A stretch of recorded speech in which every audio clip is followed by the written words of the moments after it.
భారత ఉపరాష్ట్రపతి, రాజ్యసభ చైర్పర్సన్ జగదీప్ ధన్కర్ గారు కొద్దిసేపటి క్రితం వారి రాజీనామా పత్రాన్ని రాష్ట్రపతి గారికి పంపించడం జరిగింది. దాంట్లో వారి ఆరోగ్య రీత్యా ఈ నిర్ణయం తీసుకున్నట్టు వారు తెలియజేశారు. ఈ మొదటి రోజు వానాకాల సమావేశాలలో ఈరోజు పొద్దున కూడా చాలా కన్స్ట్రక్టివ్ లైన్, ఓ మంచి మెసేజ్ని పంపించే ప్రయత్నం చేసిర్రు జగదీప్ ధన్కర్ గారు.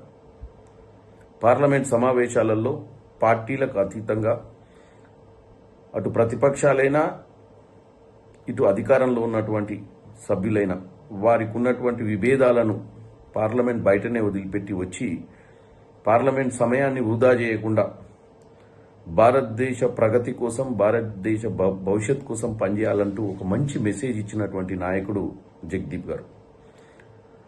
ఆశ్చర్యకరమైన విషయం ఏంటంటే ఈరోజు సాయంత్రం వారు రాజీనామా పంపించడం చాలా బాధాకరమైన విషయం. నిజంగానే వాస్తవంగానే వారికి ఆరోగ్య రీత్యా ఆ రాజీనామా చేసి ఉంటే వారు త్వరగా వారి ఆరోగ్యం నుంచి కోలుకోవాలని ఆ దేవుణ్ణి కోరుకుంటున్నాను.